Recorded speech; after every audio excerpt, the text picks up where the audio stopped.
All right. Who's pitching tonight? Oh, yeah. You are Locked On MLB, your daily MLB podcast. Part of the Locked On Podcast Network, your team every day.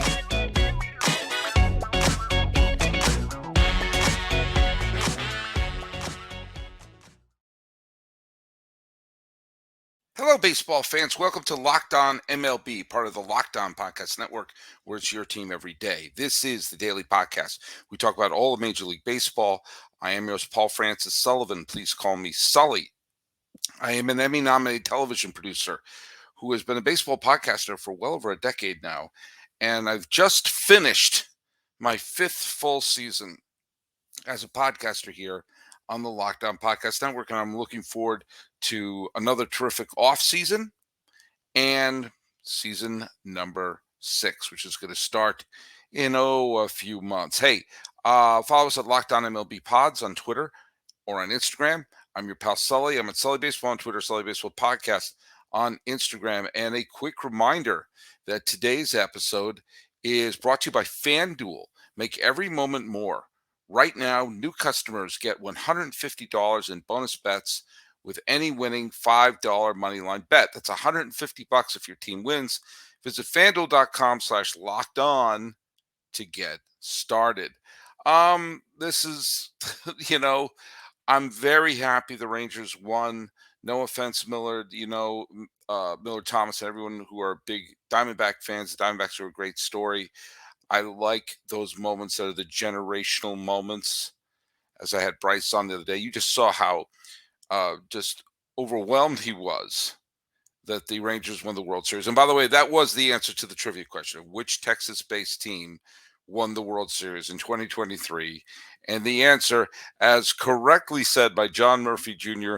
and by Coffee Chess Repeat, Texas Rangers won. And for Ranger fans, man, I know what you did all day today. Bryce, Morgan Price, Andy Albee, all these people I know who are diehard Texas Ranger fans. My friend Jamie, all these people who are just grew up with the Rangers. I know what you did all day. You watched the clip all day. I get it.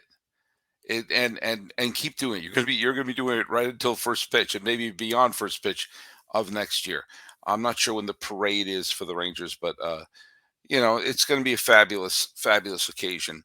And we just, the postseason's now over, and I want to talk a little bit about the aftermath of this postseason, and kind of we can now sort of take a look at, was it if you're a Ranger fan, was it a great postseason? It was phenomenal. If you're a Diamondbacks fan, it was phenomenal. For someone who didn't really have a dog in this fight this year, as a fan who just wanted to see great baseball, it was okay. It was okay. It was, I don't know how it was. It was the Avengers: Age of Ultron.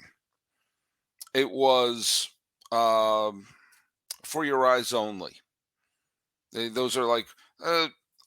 Age of Ultron is an okay Marvel film with a couple of good moments. For Your Eyes Only is an okay James Bond film. Not great. There's some bad Bond films. There's some bad Marvel films. It was fine. It had some nice moments. The wild card series was a bust. The division series, for the most part, was a bust. There was not, there were a couple of individual games over there, but there was a lot of drama, and there was a lot of games where a team scores early, holds on, and wins, and that's my least favorite type of game. The League Championship Series gave us a couple of really great games. The walk-off victory by the Diamondbacks, the Altuve home run, the come-from-behind victories, and the Rangers winning that wild Game 6, of which the final score was deceptive. Game 7 of the NLCS between Arizona and Philadelphia was a very good game. I wouldn't quite call it a great game. If Schwarber came up as the tying run, then I probably would have called it a great game. the first game of the World Series was a great. That was a terrific opening act. I've seen better game. There obviously have been better game ones, but it was a really thrilling opening act. Game two, blowout. Game three was exciting. Game four, blowout. And then last night, it was 1-0 going into the ninth. The Rangers pulled ahead, and so there wasn't a lot of suspense in the ninth. But that was a good game. It wasn't great. I don't know if there was a legitimately great game. The closest thing I think we had to a great game was the Braves' lone victory against Philadelphia and game one of the World Series. Other than that, there's a smattering of good games, but not that classic. And I was thinking there's some years when I look back, like 2012 was a year, the first year I did a podcast. Uh, all of the division series, all four of the division series went the distance, and they were all super dramatic. There have been some years where both league championship series. I think this year was a year where both league championship series were good, but you've had years where both league championship series were like jaw dropping, chewing your fingernails. And of course, there have been epic World Series that we've had. Oddly, I mean, and you've had games that I think are underrated. Like I think the Game 7 between Washington and Houston in 2019 was a legitimately fantastic game because the Astros were in complete control until the seventh, and then the Nats took control after that. I think a lot of times you're going to need some distance to see how a series plays out, but I don't know, the fact that this postseason was lacking uh, some of those great classic games. I think we'll come back to. Um, I mean, who knows? The series is only a day old at this point. But look at a bad post. This wasn't a bad postseason. It just was lacking that giant epic. And so that was a little disappointing. But of course, if you're a Ranger fan, you couldn't possibly care less. It's interesting. I do the who owns October and who owns the World Series, where I keep track of the best performers in October uh, and for the World Series itself. World Series was kind of too. No one really led the MVP of that. Corey Seager got 2, Semien got 2, Uvalde, Gray, Heaney, Merrill Kelly, Jose Leclerc. They all got 1. So no one really dominated the World Series tally. But there were 2 clear winners in terms of my tallies for the hitter who had the best October and the pitcher who had the best October. And it's hard to argue with it. The hitter with the highest total turned out to be Ketel Marte of the Diamondbacks, who finished with a score of 4. And the pitcher with the highest who owned October score was Nathan Eovaldi, whose final tally was 5. And I think if you said the MVP of the postseason would Ketel Marte and Nathan Eovaldi, I think you'd be fine to pick that.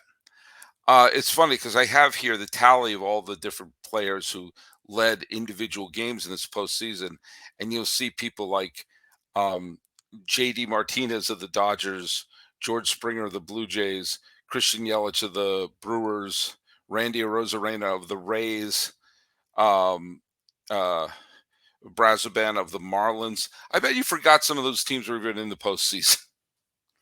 But this was the Rangers' year. And time will tell. I think one of the things that will improve the standing of this series and this postseason would be if Arizona starts to they're not a flash in the pan, and that Texas is not a flash in the pan, and that this becomes compounded with other championships, like the 1999 World Series between the Yankees and the Braves was kind of a dud. It was a sweep. There was a couple of good games. There was the walk-off home run by Chad Curtis, but as the most part, it was kind of a dud of a World Series. When the the Red Sox swept the Rockies. There were two exciting games, but that was a dud of a World Series. I mean, as a Red Sox fan, I loved it, but the Rockies fan, it was frustrating for everyone else. You knew it was over after the first game. So, but those championships gained stature in retrospect because of how they combined the 99 series added to the legacy of that Yankee team. 2007 title added to the legacy of that Boston team. If the Rangers win again, or if the Diamondbacks go on a run, both of them could point to this year as part of a great legacy. So we'll see. You history and appreciation of certain teams need to have some time to go with it. There's the immediate, I guess, for lack of a better word, the immediate gratification, and there's what happens with a little bit of distance. But I think that the rest of baseball could learn a couple of things from the two participants in this year's World Series.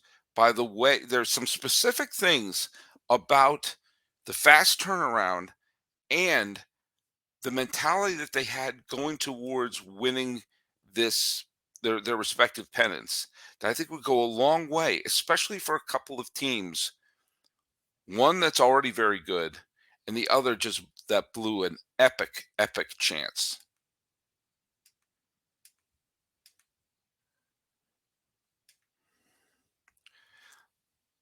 Score early this NFL season with FanDuel, America's #1 sportsbook. Right now, new customers can get $150 in bonus bets with any winning $5 moneyline bet. That's $150 if your team wins. If you're thinking about joining FanDuel, there's no better time to get in on the action. The app is so easy to use. There's a wide range of betting options, including spreads, player props, over-unders, and more. So visit FanDuel.com/lockedon and kick off the NFL season. FanDuel is an official partner of the National Football League.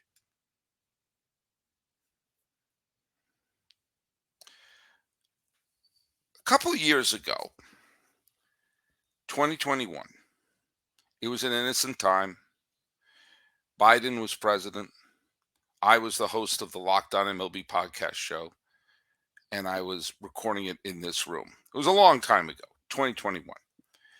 And the Arizona Diamondbacks were a 100-loss team. Actually, they're more than a 100-loss team. The Texas Rangers were a 100-loss team. Both teams stunk. Both teams looked dead from the neck up.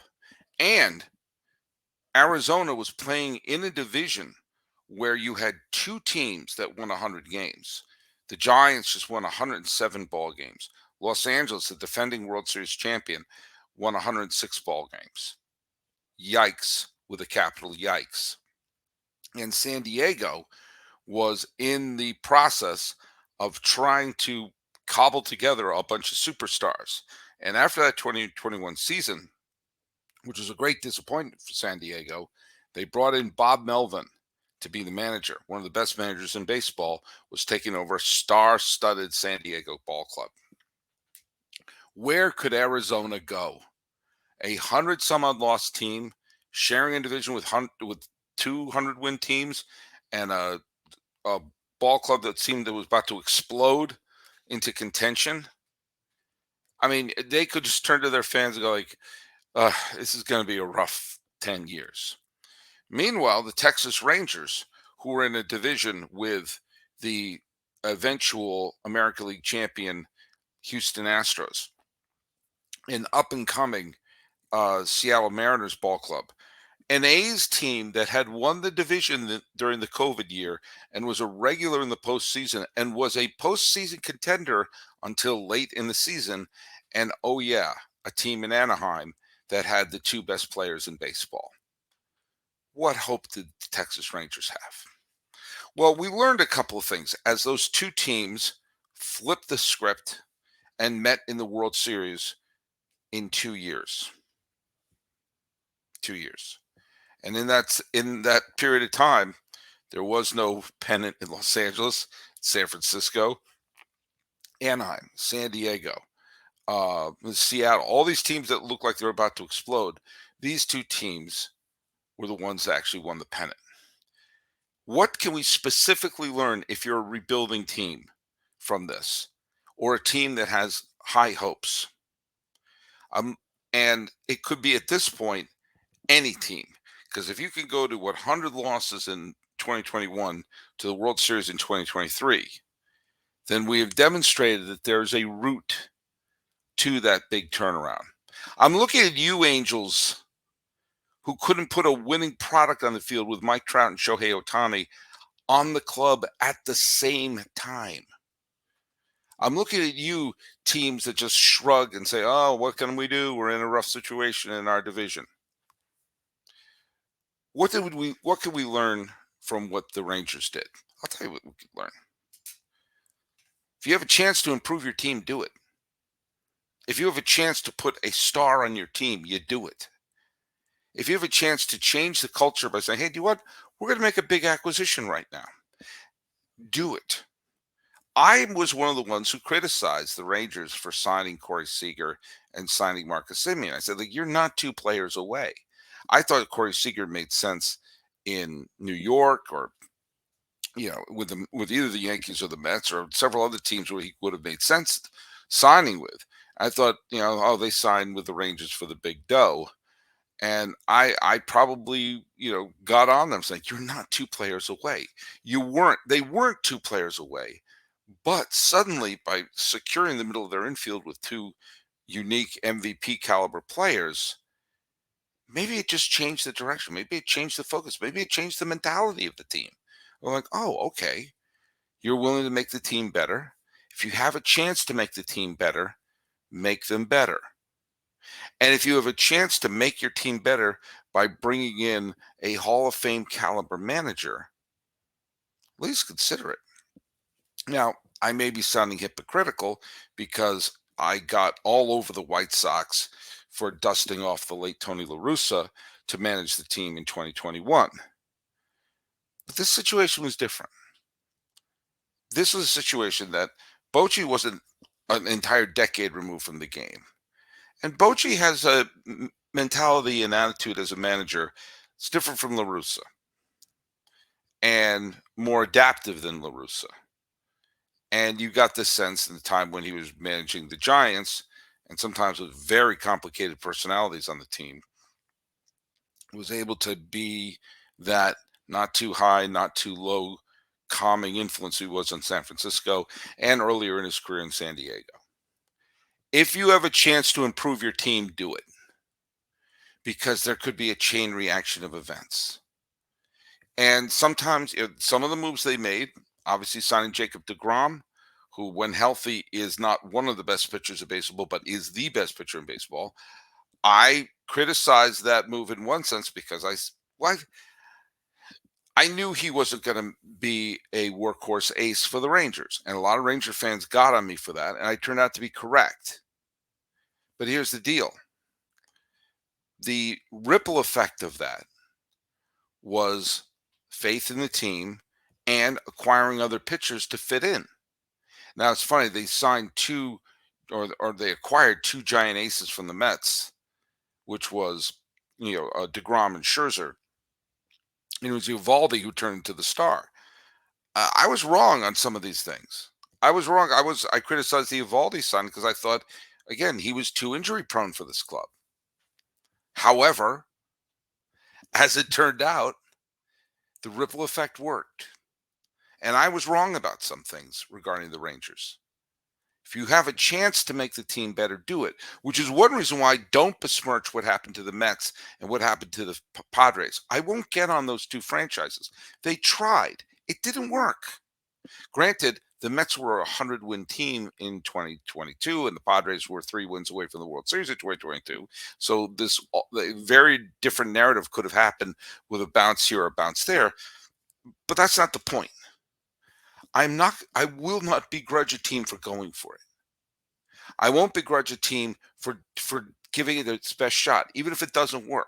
The Padres may dismantle the team. The Mets started to dismantle the team. I think the Mets did an intelligent thing. But if you have a chance to go for it, go for it. Because if it does work, va-voom. Now, what did we learn from the Diamondbacks? We learned a very different lesson.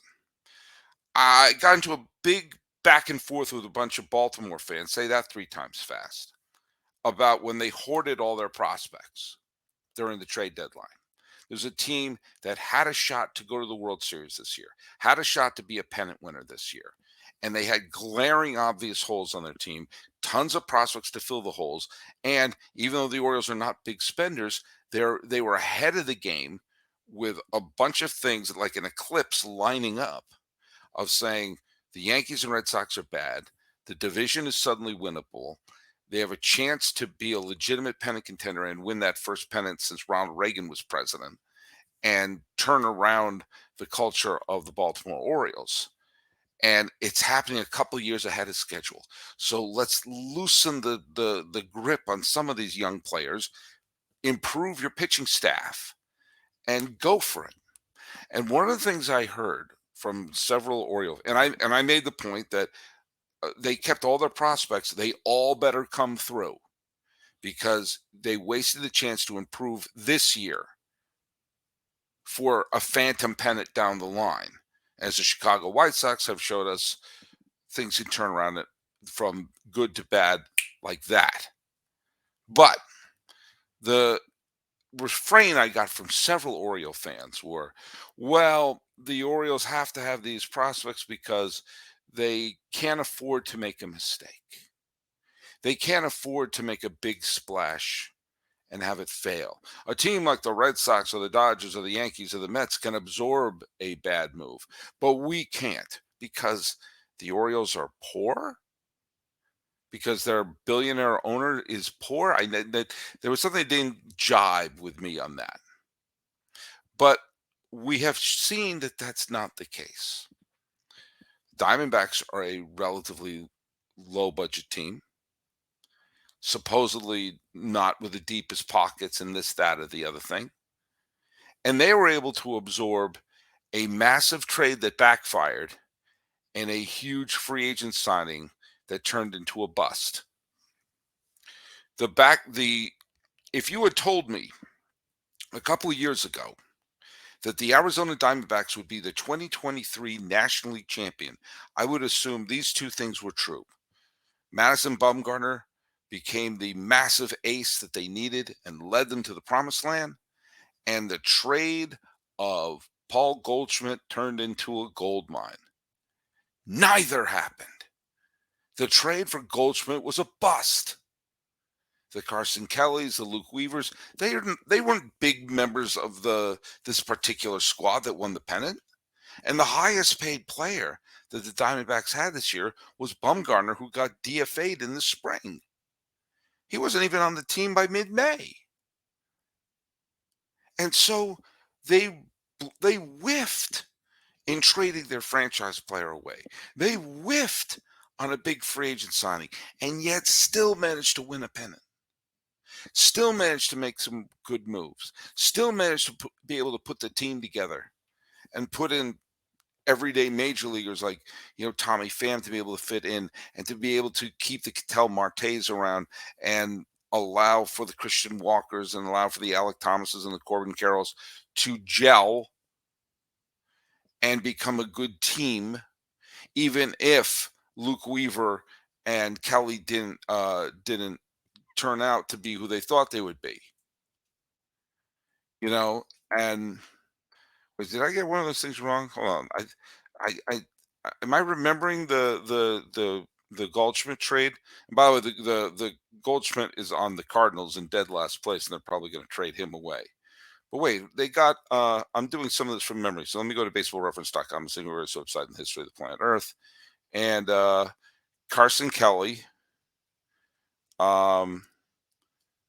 Okay, yeah, I was correct. It was Carson Kelly who they got in the deal. And he was not a factor. And Luke Weaver and Andrew Young. Okay, Andrew Young was the other one. I knew there was one other player in the trade. That was Andrew Young, who hasn't played in the major league since 2021. I wonder why I forgot. So These two lessons should go hand in hand with teams that are looking to contend in 2024 and beyond. Always try to make your team better. And even if you're a supposedly low budget team, you can still absorb a mistake because if it pans out, you have a generational moment.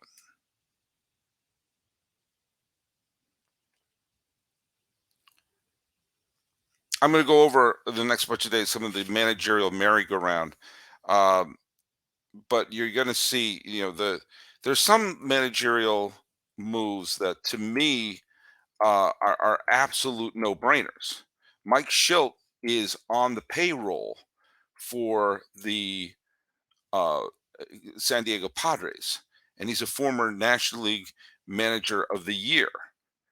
Why doesn't he just fill right in for Bob Melvin's old job? Joe Espada people have been salivating over Joe Espada as a potential manager, as he has been a bench coach for the Astros for many years. With Dusty stepping down, and the Astros still a very, very good ball club, just hand the car keys to Joe Espada. I mean, it would be that to me is the easiest transition in the world. Now, Francona stepping down from Cleveland. I think you hand the car keys to Sandy Alomar Jr., beloved Cleveland manager who was an interim manager at one point, a beloved Cleveland All-Star. I have a feeling there'll be some person who I've never heard of to be filled in that role. And maybe counsel of the Brewers that he's being heavily courted to become the new Mets manager. Give him a shot. I mean, I think the Brewers would be crazy to let him go, but I have a feeling it's going to happen. If that happens and I'm the Brewers, I hire Buck Showalter. Buck Showalter has been manager of the year with the Yankees, with the Rangers, I believe with Baltimore. I know with the Mets. He was a manager of the year. The last time he was manager, you have to go all the way back to 2022.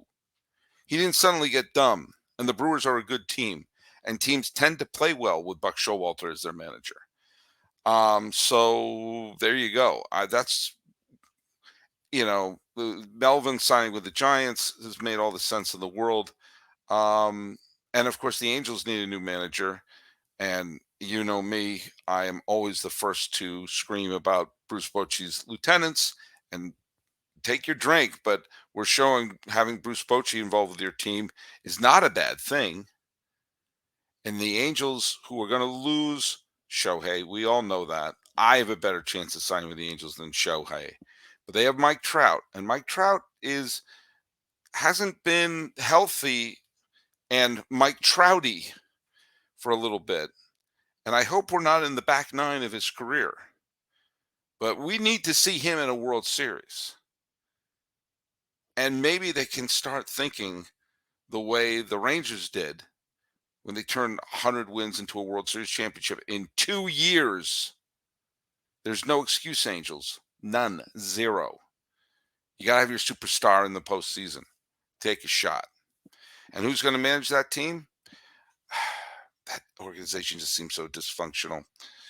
And they'll probably retread somebody. Maybe Showalter will end up there. I don't know.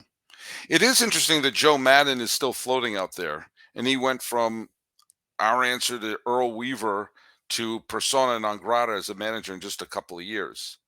I do think that's very, very strange. And I do think that sometimes you bring in a manager with experience who's hungry to show that, yeah, I really am pretty good. Maybe Cleveland. And then Joe Madden can try to join Bruce Bochy as someone who won a World Series and then joined the team he beat and won a World Series with them. Kind of like Bochy beat the Rangers in 2010 and took them to the promised land in 2023. I don't know, neither do you, but you're going to see a lot of interesting things happen with the managerial merry-go-round, which brings us to today's trivia question. And it's a simple one. What is the only major league team to have never had a manager win manager of the year? There's only one. Only one franchise has never had a manager of the year. And so write that down on YouTube, um, Locked On MLB Pods on Twitter and Instagram. I'm your pal Sully at Sully Baseball on Twitter, Sully Baseball Podcast on Instagram. I'm going to be taking the weekend off. We're going to be back still doing 5 shows a week. This is the first one of the off season. This has been Locked On MLB for the third day of November 2023. I'm your host, Paul Francis Sullivan. Easy for you to say. Please call me Sully.